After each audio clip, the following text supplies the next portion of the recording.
Okay, if you hate everything and my car so much, why don't you just get out? This isn't funny. It's freezing, and it's dark out. Is this a joke? Does it look like a joke? Call an Uber. My jaw dropped as he sped off. I was waiting for the driver when I suddenly heard glass shattering and a loud alarm. I looked behind me and saw a man in a dark hood running out of a jewelry store. We both froze. Hi, I'm Layla from New York. Before I tell you the rest, don't forget to like and subscribe. I had a perfect family. I grew up in one of the most expensive penthouses in all of New York City. We had a personal chef, designer clothes, everything. My dad was the president of a huge company, and he loved my mom and I more than anything in the world. We had it all. But when I was 5, my life turned upside down when my mom left, and my dad started spending all his time at work, and a few years later, he married Gwendolyn, who was some random supermodel, and they started jetting off to exotic cities for her work every weekend. At first, I hated how they left all the time. I even tried going with them once. All packed up for the trip, Daddy. Oh, Layla, you didn't really think you were coming with us, did you? Tomorrow's my 7th birthday. Right.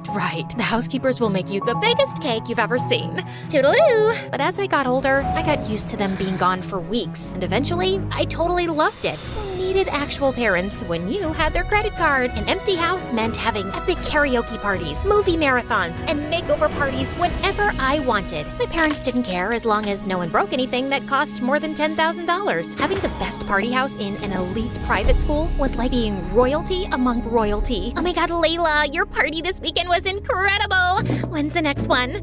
Don't think I didn't see you break my stepmom's favorite vase. For you, there won't be a next one. Like any queen bee, I had to keep my hive in line. And most importantly, I had to have a super hot king by my side. So I had a boyfriend, Jackson, who was the heir to a massive family fortune. Hey, babe, want to take my dad's helicopter to the Bahamas this weekend? Ooh, the Bahamas. Should we ask our parents?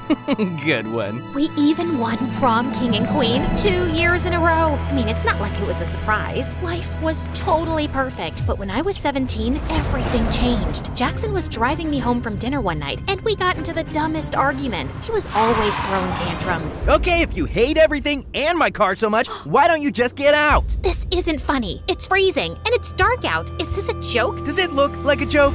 Call an Uber. My jaw dropped as he sped off. I was waiting for the driver when I suddenly heard glass shattering and a loud alarm. I looked behind me and saw a man in a dark hood running out of a jewelry store. We both froze. He was turning to run when a huge gust of wind blew his hood off. I immediately noticed this huge scar on his forehead. Luckily, the alarm must have called the police. The flashing lights and sirens sent him running. I told the officers everything. They dropped me off at home. Jackson didn't take my call, and I had to sleep with all the lights on. The next morning, I woke up to the sound of someone banging on my door. It must be Jackson, begging for forgiveness. Surprise, surprise. You better have a whole bouquet of flowers for me. You're not Jackson. 2 giant men in dark suits with gold badges were standing at my door. FBI, Layla, you need to come with us now. Is this about last night? I told the police everything. The man you saw is some psycho who's connected to robberies all over the city, and he's extremely dangerous. We've already contacted your parents. With your family's high profile, we're putting you in witness protection. Witness protection? Doesn't that only happen in movies? You'll be living with a new family in a discreet location until he's captured. He barely saw me. My dad will never allow this. Dad? Wait, what?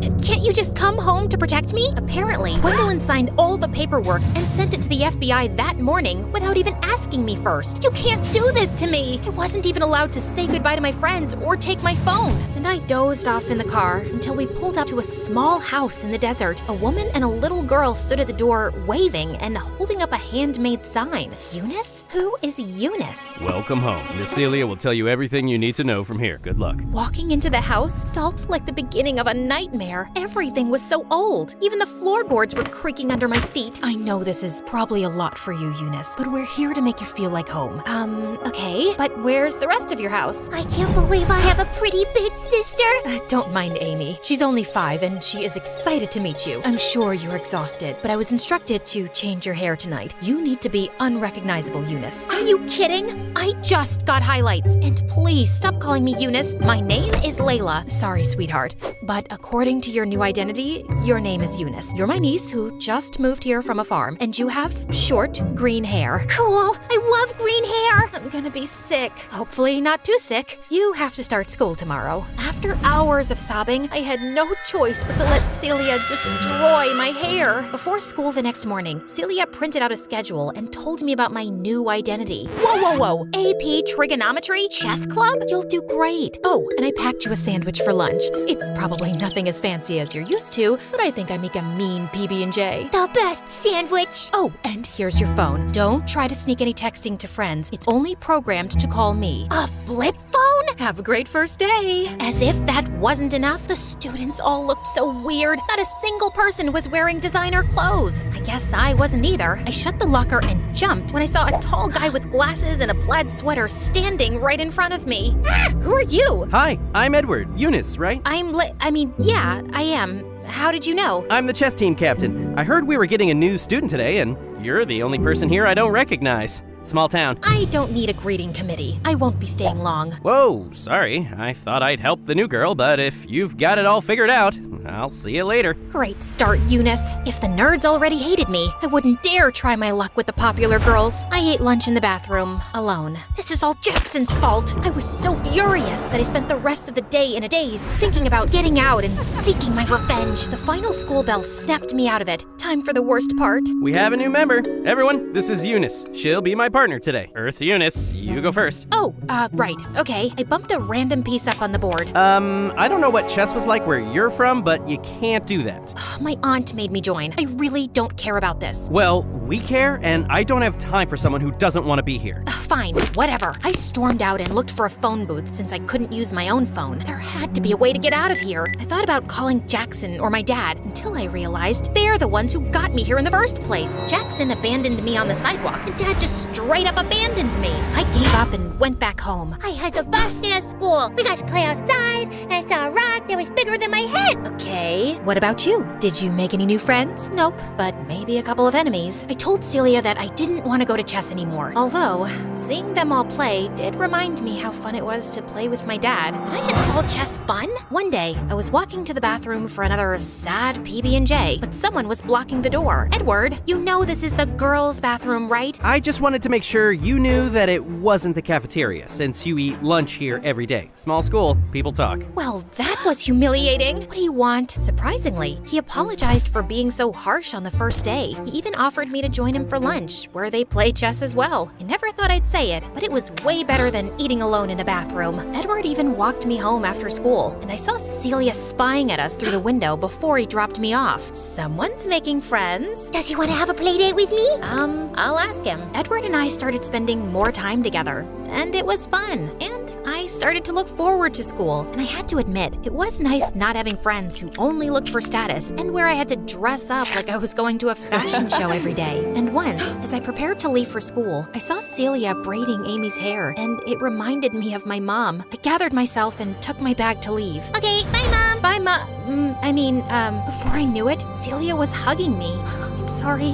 My tears are getting your shirt wet. It's just that my real mom was the last person to actually take care of me. We don't have the nicest things, but we have a lot of love to give, and we love you. Yeah, you're my sister. I pulled Amy in with us. I could have stayed there all day. I was so happy. Even in school, after weeks of practicing with Edward, we were finally ready to have a real match. I asked Celia if he could come over to play at the house after school. The FBI agent said as long as I kept my cover up, it was fine. Hi, Edward. We heard a lot about you. I cleared off the table for you guys to play. Edward, are you staying for dinner? I don't know why that made me nervous, or why my mind suddenly flashed to Jackson. Please, does Jackson deserve loyalty after what he did? Yeah, he will stay for dinner. Edward beat me, of course, but the real fun was watching him with Amy during dinner. Rock, paper, scissors! I win! Was he always this cute? After dinner, Celia let us walk to get ice cream so Edward could show me around more. He wanted me to see the fountain he made wishes in as a kid, but right as we were about to throw coins in, something stopped me. Wait, do you hear that? There's a rustling sound. Edward stepped in front of me, and that's when I saw a dark figure, and my heart raced with anticipation of the man with the scar to come out and...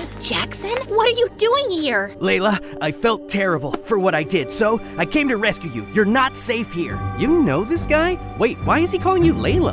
Well, I'm not really allowed to tell you. Is this real? My ex-boyfriend and I don't even know what. Quick, read this. Someone dropped it at my door a few days ago, and I've been looking for you ever since. Tell Layla I found out her new identity. I know all about the mom and the little girl, and I will find her. He found me, the psycho with the scar. I hired an investigator to find you. The FBI said we could fly to one of my dad's islands until it was safe. The helicopter is waiting. I'm never one to run from a fight, but what about Celia and Amy and Edward? As long as I was here, they were in danger too. I'm sorry, Edward. I have to go. Jackson grabbed my hand and we ran. I couldn't bring myself to look back. Before I knew it, we landed in front of one of Jackson's beautiful island mansions. Ah, look at you. You need a proper makeover, and these green hairs look like snot. You belong to me. Yeah, I mean here, not in some middle of nowhere loser town. I think I need to lie down. Jackson got me new clothes, fixed my hair, and even brought his personal chef to cook us 5-star meals.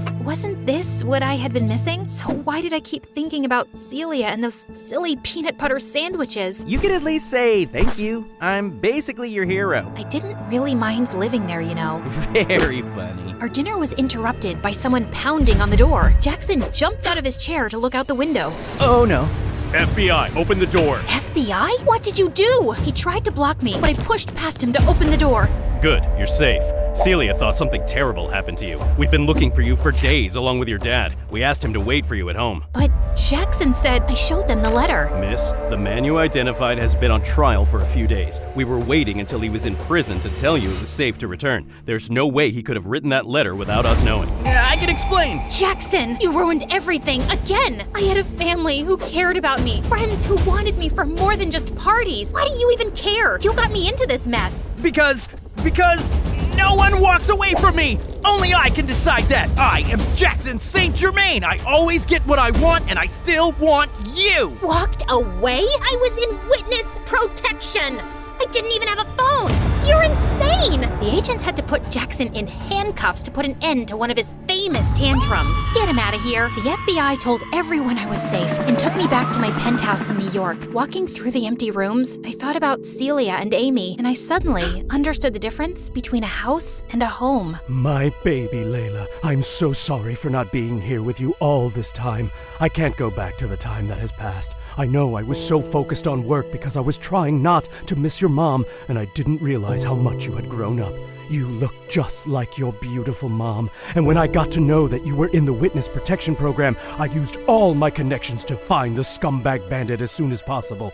And when I found out you'd gone missing, I realized what a terrible father I am. Oh, Dad, you'll always be my dad, but I really want to go back to finish high school with Celia. My dad accepted as long as I had a bodyguard for protection. There's just one thing I had to do before going home. Driver, can you please make a stop at the local jail? You better tell them to let me out! Tell them it's a mistake! I cut him off with a well-deserved slap across the face. Clearly, he hadn't learned any lessons yet, but he was super rich. I knew he'd be bailed out in no time, but not by me. Bye, Jackson. It was time to reveal my big plan. Layla, it's beautiful. I took Celia and Amy's blindfolds off and revealed a brand new house by the fountain in the park. My dad wanted to make up for his absence, so he paid to build a big house with everything the three of us could need. And yeah, I did ask for a walk-in closet. A girl can only change so much. Do I have a playroom? You have two. Wow! I still can't believe your name is actually Layla, and you did all this just for some chess-playing nerds in a small town. Don't flatter yourself too much. It was for all you nerds in this beautiful small town. Let's head inside. I'm kind of craving a peanut butter and jelly sandwich.